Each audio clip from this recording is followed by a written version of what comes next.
हरि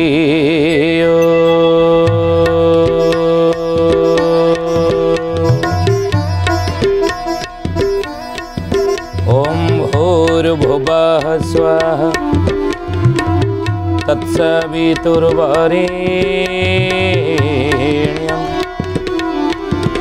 भर्गो देवस्य धीमहि धियो यो नः प्रचोदयात्।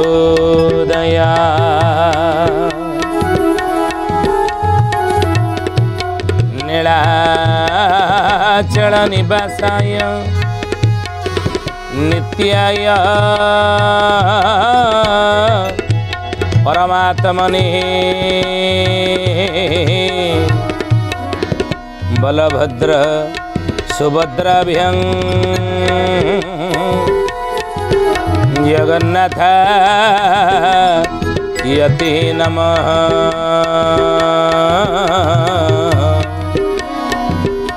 जगन्नाथ यते नमः। बोलिए महापुरुष अच्युतानंद जी की जय। सुधी यानी ज्ञानी गुणी मंडली आज मालिका वचन को आपण मानक स्वागत जनाऊँ।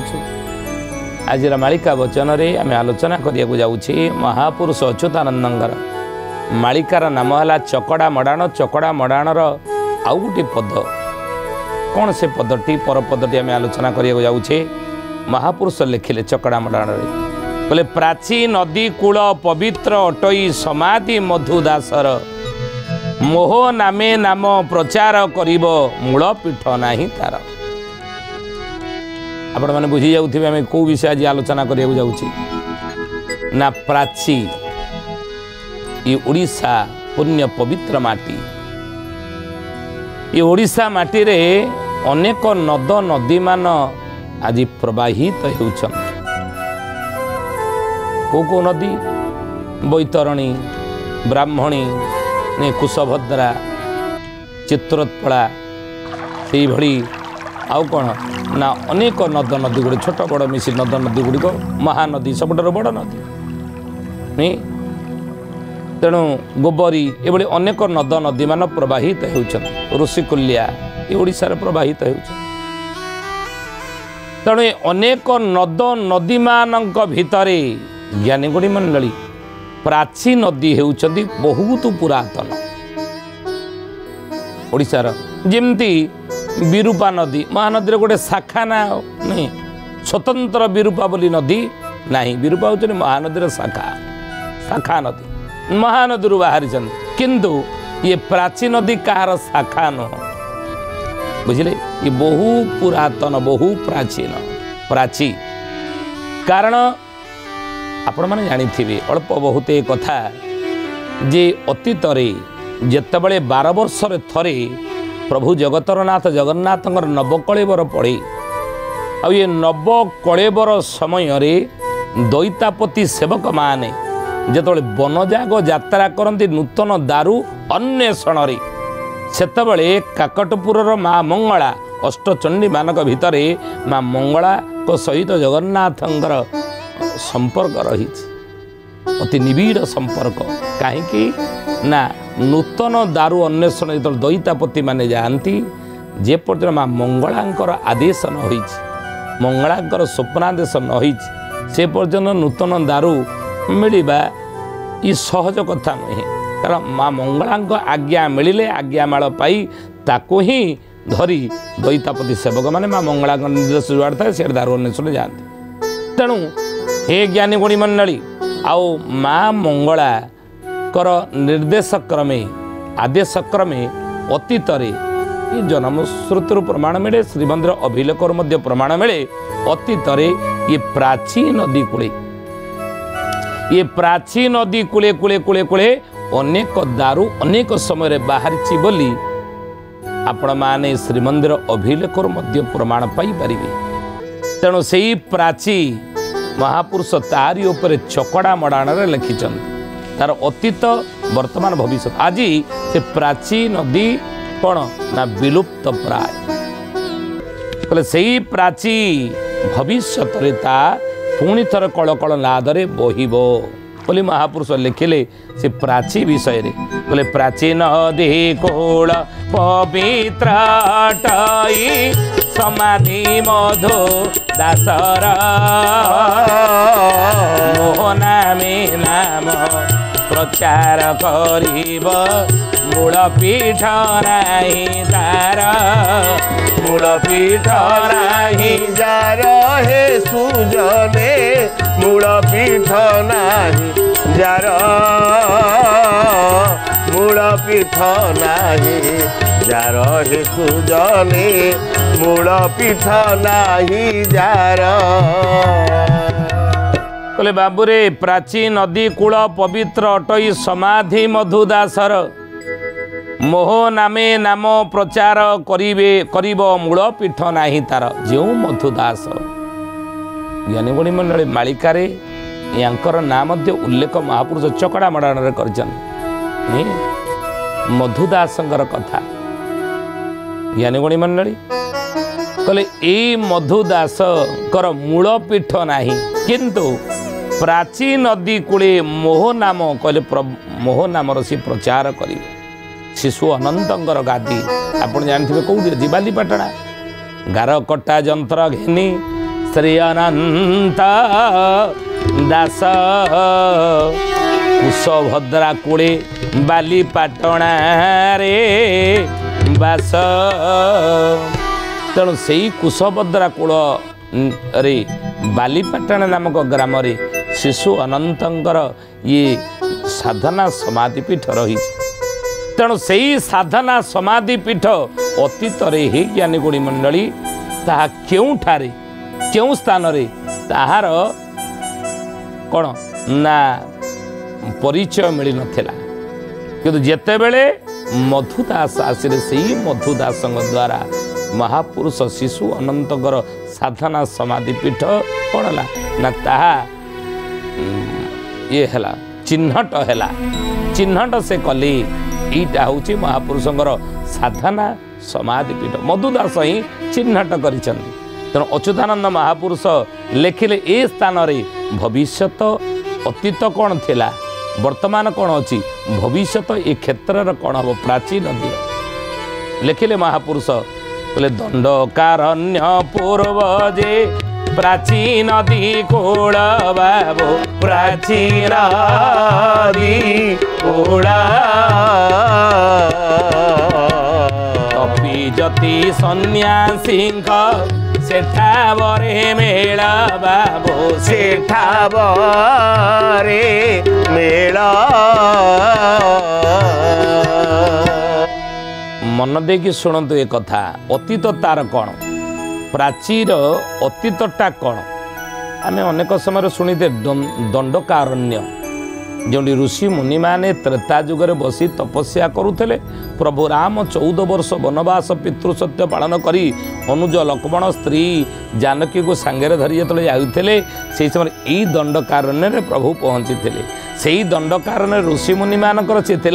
तपस्थल तपस्या स्थल बोलिए महापुरुष अच्युतानंद जी की जय सुधी ज्ञानी गुणी मंडली आजिर मालिका वचन रे आलोचना करुचे विषय कौन ना महापुरुष अच्युतानंदर मालिकार नाम है चकड़ा मड़ाण और ये चकड़ा मड़ाणर पद कौन ना प्राची क्षेत्र महात्म्य महिमा विषय ये जो प्राची क्षेत्र रही ये प्राचीर महिमा महात्म्य कौन अतीत कौन थिला एवं वर्तमान कौन कौ स्थिति अच्छी भविष्यत आर कौन से विषय में आलोचना करुचे कहले यही प्राची नदी यार जो निकटतर ये सब थिला दंडकारण्य महापुरुष लिखिछन मालिका रे आमे कहूनु ए कथा हे ज्ञानीगुणी मंडली शुद्धि जने आउ को स्थान बोली दंडकारण्य कुहा जाऊ थाई पारे किंतु महापुरुष अच्युतानंदर मालिका रे ये प्राची क्षेत्र को दंडकारण्य बोली कहा जाइछि अतीत रे एटा ही दंडकारण्य थिला आउ तपी जति सन्यासी सेठा बरे मेल तपी माने जति माने तपस्वी माने यही जगार तपस्या करुले तो से तो आज कली जुगे महाप्रभुर दारू यही क्षेत्र बाहर अनेक समय बुझे आउ बोलती हो माधुरी गुम्फा गोरे घर बाबू गुम्फा गोरे घर जोगलय साधंती ठाबे निराधार बाबू ठाबे निराधार आपण माने अनेक जानिथिबे गोरखनाथ महातांत्रिक थिले ने मच्छिंद्रनाथ गोरखनाथंकर कथा आपण जानिथिबे ने चेत मच्छिंद्र गोरेखाया गोरखंकर गुरुंकर नाम है मच्छिंद्रनाथ नहीं ये मच्छिंद्र गुरु शिष्य था थरे मच्छिंद्रनाथ गोरखनाथ कहले बाबूरे मु जाऊँगी चारिआडे बुलिली मोर तपस्या मो तपस्या मो तंत्र साधना अरे मु सबु क्षेत्र को जीति जुआड़े जाइए ये सारा भारत वर्ष रे कौ क्षेत्र रे कौन सी तांत्रिक मो तंत्र को काटी पारि ना कि तो मुझे उत्कल गोटे एमती जगह रही कौन सारला मंडल मुझे क्षेत्र को जाऊँगी से क्षेत्र में प्रकृति में जो कहती जे लोक मानक छेली मेढ़ा तांत्रिक मैंने कर दियंती एक कथा मुझे शुणी कि से क्षेत्र को एपर्यंत जाइनी तोते मो आश्रम लगिला मो आश्रम तते लगिला मुझे जाऊँगी से क्षेत्र बुलिकी आसे प्रकृत में यार सत्यासत्य केते ये भारत वर्षे जेते तंत्र पीठ रही जेते तांत्रिक मैंने अच्छा समस्त को मुझे तंत्र में पराजित कर ये क्षेत्र जाए देखे ये ज्ञानीगुड़ी मंडल जो मच्छिंद्रनाथ आसी माँ सारला क्षेत्र बुलूंट ये सब देखिले गोटे पुष्प उद्यान सुंदर पुष्प सब फुटी चारिपट सब बाड़ बुझा जा गोटे कहीं भीतर को प्रवेश करें ना सोधेयाने ये समय गोटे बुढ़ीटे से पुष्प उद्यान भीतर गोटे कुड़ियाटे थाए बुढ़ीटी से बसी था गोटे बाड़ीटे धरिक बसता प्राय 70-75 वर्षर हेब मच्छिंद्रनाथ चिंता कले मु 2-4टा फूल नेबी माँ आदिशक्ति माँ बागदेविनी सारला उद्देश्य मु अर्पण करी जेतेबेले पुष्प उद्यानर बाड़ खोली देकी भीतर को जाइछंती फूल 2टा छेड़े तो से बुढ़ीटी जी बसी थिला ये कथा महापुरुष लिखिं से बुढ़ी जी बसी दौड़ी आसला एवं मच्छिंद्रनाथ को बाड़ी रे टिके पहाड़ पकईदेला से मच्छिंद्रनाथ गोटे मेढ़ाटे होगले ज्ञानीगुड़ी मंडली गोटे मेढ़ाटे होगले जो मेढ़ा होगले बुढ़ी नहीं बांधीदेला शिष्य गोरखनाथ देखिले बोले गुरु एपर्यंत फेरले कही मु सारला क्षेत्र जाऊँगी बाणी क्षेत्र जाऊँगी सेठारे तंत्रिक माने अछंती तांको तंत्र मु पराजित करी आउ पराजित करी मु फेरबी सबु क्षेत्र मु बुली ए क्षेत्र जाकि देखे कहीं एपर्यंत गुरु फेरले है कौन चारिआडे गुरु को खोजापी गोरखनाथ गले चारिआडे खोजी खोजी खोजी खोजी जो पहुँचले यही पुष्प उद्यान निकट में माँ सारला दर्शन कले प्रथम माँ सारला दर्शन कले गुरुंकर ठिकना पाइले ना माँ को जनइले काकुति मिनती हे माँ हे बागदेविनी हे आदि सगती हे माँ सारला मो गुरु को मुझे फेरी पाइबी फेरुंट फेरवा बाटर देखिले पुष्प उद्यान टी गोटे मेढ़ाटे बंधा जाइए बुढ़ीटे से बसी यही समय गोरखनाथ कहले कौन कहले कहले चेत मच्छिंद्र गोरखाया चेत मच्छिंद्र गोरखाया इमती कही कही कही के जाउछंती ई समय मेढ़ाटे राब देला मे करके जितना राब देला ये जितेबले गुरु गोरख शिष्य गोरखनाथ कहते चेत मच्छिंद्र गोरखाया मेढ़ाटी से बोबई जानिले मोर गुरु तंत्र बल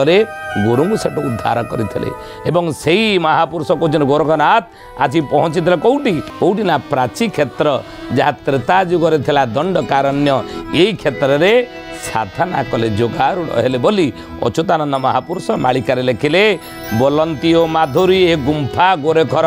गोरखनाथ गुम्फा यही क्षेत्र रही जोगलय साधन दिए ठाबे निराधार गोरखनाथ यही क्षेत्र रही जोग साधना कले आपड़ जानवे गोरखनाथ पीठ रही माँ सारला पीठ आप जी बाटर पड़ो गोरखनाथ पीठ नहीं कहिबार कथा जे गुरु आज्ञा धरिण से जोग आरंभंती बाबू जोग आरंभंती यथा विमलिकानाथ ଗୁମ୍ଫା କରିଛନ୍ତି ବାବୁ ଗୁମ୍ଫା କରିଛନ୍ତି କହିଲେ ବାବୁରେ ଗୁରୁ ଆଜ୍ଞା ଧରିଣ ସେ ଯୋଗ ଆରମ୍ଭନ୍ତି ଏଠାରେ ମଲ୍ଲିକାନାଥ ଗୁମ୍ଫା କରିଛନ୍ତି। ଏଇ ପ୍ରାଚୀ କ୍ଷେତ୍ର ଦଣ୍ଡକାରଣ୍ୟ ତ୍ରେତା ଯୁଗରେ ଯୋଉଟା ଥିଲା ତାର ମହାତ୍ମ୍ୟ ଦେଖନ୍ତୁ। ଏଇଠାରେ ମଲ୍ଲିକାର୍ଜୁନ ମହାପୁରୁଷ କହୁଛନ୍ତି ମଲ୍ଲିକାନାଥ ସିଦ୍ଧ ସାଧକ ଯିଏ ସନ୍ଥ ମହାତ୍ମା ଥିଲେ ଏଇ କ୍ଷେତ୍ରରେ ସାଧନା କରି ସେ ସିଦ୍ଧି ପ୍ରାପ୍ତ କରିଛନ୍ତି। ତାଙ୍କ ଗୁମ୍ଫା ମଧ୍ୟ ରହିଛି ପ୍ରାଚୀ ନିକଟରେ ଆପଣ ଯାଇକି ଦେଖନ୍ତୁ। ବୋଲିଏ ମହାପୁରୁଷ ଅଚ୍ୟୁତାନନ୍ଦଜୀ କି ସୁଧୀୟନୀ ଜ୍ଞାନୀ ଗୁଣୀ ମଣ୍ଡଳ। ଆଜିର ମାଳିକା ବଚନରେ ଆମେ ଆଲୋଚନା କରୁଛେ ବିଷୟ କ'ଣ ନା ମହାପୁରୁଷ ଅଚ୍ୟୁତାନନ୍ଦଙ୍କର ମାଳିକାର ନାମ ହେଲା ଚକଡ଼ା ମଡ଼ାଣ। ଆଉ ଏ ଚକଡ଼ା ମଡ଼ାଣରେ ପଦ କ'ଣ ନା ପ୍ରାଚୀ କ୍ଷେତ୍ର ମାହାତ୍ମ୍ୟ। ପ୍ରାଚୀ କଳକଳ ନାଦରେ ଯେଉଁଟା ଅତୀତରେ ବହି ଯାଉଥିଲା ନଦୀ ଅନେକ ନଦ ନଦୀ ଭିତରେ ପ୍ରାଚୀ ହେଉଛନ୍ତି ଶ୍ରେଷ୍ଠ। ତେଣୁ ସେ ପ୍ରାଚୀ ନଦୀ ଆଜି ଦେଖନ୍ତୁ ଶୁଖିଲା ପଡ଼ିଛି ବିଲୁପ୍ତ ପ୍ରାୟ। ତେଣୁ ମହାପୁରୁଷ କହିଲେ ଏଇ ପ୍ରାଚୀର ମହାତ୍ମ୍ୟ ଅତୀତରେ କେତେ ଥିଲା। ମଲ୍ଲିକାନାଥଙ୍କର ଗୁମ୍ଫା ଏଟା ରହିଛି ସିଦ୍ଧ ସାଧକ ଯୋଗୀ ସିଦ୍ଧ ଯୋଗୀ ମଲ୍ଲିକାନାଥ ଏବଂ ଏଇଠି କିଏ ନା ଗୋରଖନାଥଙ୍କର ଗୁମ୍ଫା ମଧ୍ୟ ରହିଛି। ଏଇଟା ତ୍ରେତା ଯୁଗରେ ଥିଲା ଦଣ୍ଡକାରଣ୍ୟ। ଆଉ ବାଉଳି ଆଶ୍ରମ ଏ ଯେ ଦ୍ୱାର ବାରାଙ୍ଗୋଳ ବାବୁ ଦ୍ୱାର ବାରାଙ୍ଗୋଳ ଯାଆନ୍ତି ଆସନ୍ତି ତପି ସାଧନ ସମୀର ବାବୁ ସାଧନ ସମୀର କହିଲେ ବାଉଳି ଆଶ୍ରମ ଏଠାରେ ରହିଛି। ବାଉଳି ବାବାଙ୍କର ବା ବାଉଳି ଯୋଗୀଙ୍କର ଏଠାରେ ଆଶ୍ରମ ମଧ୍ୟ ରହିଛି। ଯୋଗ ସାଧନା କରୁଥିଲେ। ସମୀର କହିଲେ ପବନ ଖାଲି ଗ୍ରହଣ କରିକି ଏ କ୍ଷେତ୍ରରେ ବଞ୍ଚିଥିଲେ। ଆମେ ଖାଦ୍ୟ ଖାଉଛେ ତ ଆଜି ବଞ୍ଚିଛେ ନା। କଳି ଯୁଗର ମଣିଷର ପ୍ରାଣଶକ୍ତି ରହିଛି କ'ଣ ଚର୍ମ ରକ୍ତ ମାଂସରେ ପ୍ରାଣଶକ୍ତି। ଖାଦ୍ୟ ନ ଖାଇଲେ ମରିବା। ଅନ୍ନ ବିହୁନେ ହଂସ ହାନି ଯୋଗ ସାଧିବା କାହାଗିନି। ଖାଦ୍ୟ ନ ଖାଇଲେ ଛଟକିନି ପଡ଼ିକି ମରିବା। ତେଣୁ ଖାଦ୍ୟ ନ ଖାଇକି ମଧ୍ୟ ପାଣି ନ ପିଇକି ମଧ୍ୟ ଏଇଠାରେ ଜଣେ ଯୋଗୀ ସାଧନା କରିକି ସିଦ୍ଧି ପ୍ରାପ୍ତ କରିଥିଲେ ଜୀବନ୍ତ ରହିଥିଲେ। ସେ ହେଉଛନ୍ତି କିଏ ନା ବାଉଳି ଦାସ। ବାଉଳି ଦାସ ଏ କଳି ଯୁଗର କଥା, ଇଏ ତ୍ରେତା ଯୁଗର କଥା ନୁହେଁ, ଇଏ ଦ୍ୱାପର ଯୁଗର କଥା ନୁହେଁ, ଇଏ କଳି ଯୁଗର କଥା। ବାଉଳି ଆଶ୍ରମ ରହିଛି। ଆପଣ ଯିବେ ଦେଖନ୍ତୁ କେଉଁଠି ନା ପ୍ରାଚୀ ତଟରେ ସେ କ୍ଷେତ୍ରରେ ଏ କଳି ଯୁଗରେ ସେ ସାଧନା କରୁଥିଲେ କାହାର ପବନ ଖାଲି ଗ୍ରହଣ କରି ବଞ୍ଚିକି ରହିକି ସିଦ୍ଧି ପାଇଛନ୍ତି। ଏ କ୍ଷେତ୍ର ମାହାତ୍ମ୍ୟ। ତେଣୁ ଅଚ୍ୟୁତାନନ୍ଦ ମହାପୁରୁଷ ମାଳିକାରେ ଚକଡ଼ା ମଡ଼ାରେ ଲେଖିଲେ ରେ ରାମଚନ୍ଦ୍ର ଓଡ଼ିଶା ବାହାରର ସାଧୁ ଓଡ଼ିଶାର ଏବଂ ଓଡ଼ିଶା ବାହାରର ସାଧୁ ସନ୍ଥ ଯତି ତପି ସନ୍ନ୍ୟାସୀ ଗୁମ୍ଫା ଓ ପତ୍ର କୁଟୀରରେ ବାସ କରୁଥିବା এই କ୍ଷେତ୍ରରେ ଗୁମ୍ଫା ଅଛି କୁଟୀର ଛୋଟ ଛୋଟ ଅଛି। ସନ୍ନ୍ୟାସୀମାନେ ଏ କ୍ଷେତ୍ରରେ ବସବାସ ମଧ୍ୟ ଅତୀତରୁ କରି ଆସୁଛନ୍ତି ଏ ପର୍ଯ୍ୟନ୍ତ। ଆଉ ପ୍ରାଚୀ ନଦୀ କୂଳରେ ଦଣ୍ଡକାରଣ୍ୟରେ ବର୍ତ୍ତମାନ ମଧ୍ୟ ପୁରୀ ଜିଲ୍ଲାରେ ଯାଉଛି। ବର୍ତ୍ତମାନ ସମୟରେ ମଧ୍ୟ ଅନେକ ସାଧୁ ସନ୍ଥମାନେ ରହିଛନ୍ତି। ଆଉ ଭବିଷ୍ୟତରେ ୟାର ମହିମା ମାହାତ୍ମ୍ୟ କ'ଣ ସେ ବିଷୟରେ ଅଚ୍ୟୁତାନନ୍ଦ ଚକଡ଼ା ମଡ଼ାଣରେ କହିଲେ ମଙ୍ଗଳା ନିକଟ ପ୍ରାଚୀ ନଦୀ କୋଳ ଯଜ୍ଞ କୁଣ୍ଡ ରହି ଅଛି ଏକ ମାତା ଅଛି ସେଠା ବରେ ପୂର୍ଣ୍ଣ ହୋଇବଟି ଯଜ୍ଞାହୁତି हे सुजने होइबटी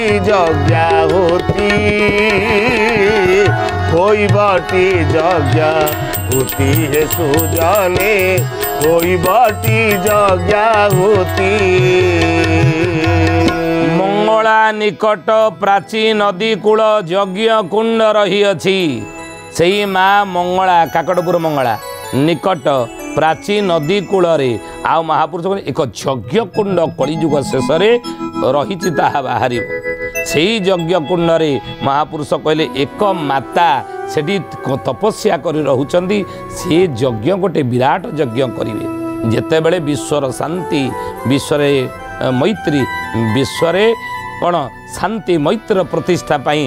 এই ওড়িশা ক্ষেত্রে প্রাচী নদী তটরে গোটে বিরাট যজ্ঞ কলিযুগ শেষে হেব বলি মহাপুরুষ মালিকারে লেখিলে আউ ঘোর যুদ্ধ হেব কোଣାର୍କ ଠାରେ ଅସ୍ତରଙ୍ଗ ଜୀବ ଧୋଇ ମାଣିକ ପାଟଣା ଥୟ ନ ପଡ଼ିବ ତୋତେ ମୁଁ ଦେଲି ବୋଝାଇ तोते मुदेली बुझाई हे सुजने तोते मुदेली बुझाई तोते मुदेली बुझाई हे सुजने तोते मुदेली बुझाई সেই সমୟରେ ঘোর যুদ্ধ হব এই ওড়িশার কোଣାର୍କ ଠାରେ ଚନ୍ଦ୍ରଭାଗା ଠାରେ ଯୁଦ୍ଧ ହବ ଯେଉଁ ସମୟରେ କି ଅସ୍ତରଙ୍ଗ ଗାଁ ପୁରା ଧୋଇଯିବ ମାଣିକପାଟଣା ଗ୍ରାମରେ ମହାପୁରୁଷ କହିଲେ ଲୋକମାନେ କେହି ଥୟ ହୋଇ ରହିବେ ନାହିଁ। ଇଏ ଭବିଷ୍ୟତର କଥା ଲେଖା ହେଇଛି ଚକଡ଼ା ମଡ଼ାରେ ମହାପୁରୁଷ ଲେଖିଛନ୍ତି ପ୍ରାଚୀର ମାହାତ୍ମ୍ୟ ମହିମା ବିଷୟରେ ତାର ଅତୀତ ତାର ବର୍ତ୍ତମାନ ତାର ଭବିଷ୍ୟତ କ'ଣ ହେବ। ଅତୀତ ଦଣ୍ଡକାରଣ୍ୟ ଥିଲା ଏଠାରୁ ବାହାରୁଥିଲା ଦାରୁମାନ ମହାପ୍ରଭୁଙ୍କର ଏବଂ ବର୍ତ୍ତମାନ ତାହା ବିଲୁପ୍ତ ପ୍ରାୟ କିନ୍ତୁ ଭବିଷ୍ୟତରେ ଅଚ୍ୟୁତାନନ୍ଦ କହୁଛନ୍ତି ଏ ପ୍ରାଚୀ ନଦୀର ମାହାତ୍ମ୍ୟ ଆହୁରି ବଢ଼ିବ ଯେତେବେଳେ ଏଠାରେ ଯଜ୍ଞ ହେବ ପୁଣି ନଦୀ କଳକଳ ନାଦରେ ପ୍ରବାହିତ ହେବ ସାଧୁ ସନ୍ତମାନେ ସେଠାରେ ତପସ୍ୟା କରୁଛନ୍ତି। ତେଣୁ ହେ ଜ୍ଞାନୀ ଗୁଣୀ ମଣ୍ଡଳୀ ଆଜି ତ ସମୟ ହେଇଛି ଆସନ୍ତୁ ବାଣୀକି ବିରାମ ଦେବା ଶ୍ରୀ ପ୍ରଭୁଙ୍କର ନାମ ନେଇ ପ୍ରିୟ ଅଚ୍ୟୁତ ଶରଣମ୍ ପ୍ରିୟ ଅନନ୍ତ ଶରଣମ୍ श्री अच्युत शरणं श्री अनंत शरणं जगन्नाथ शरणं बलराम शरणं जगन्नाथ शरणं बलराम शरणं शरणं शरणं यशोवन्त शरणं शरणं शरणं यशोवन्त शरणं शरणं शरणं कल्की राम शरणं शरणं शरणं कल्की राम शरणं शरणं शरणं शरणं शरणं शरणं शरणं शरणं शरणं श्री अच्युत शरणं श्री अनंत शरणं श्री अच्युत शरणं श्री अनंत शरणं शरणं शरणं शरणं शरणं शरणं शरणं शरणं शरणं सुधीजनी ज्ञानी गुणी मंडली आज आसतु बाणिके ठारे विराम देवा पुणी आसंता अध्याय भेट होगा रोचु हरिओम शांति शांति शांति सर्वारिष्ट सुशांति भवतु।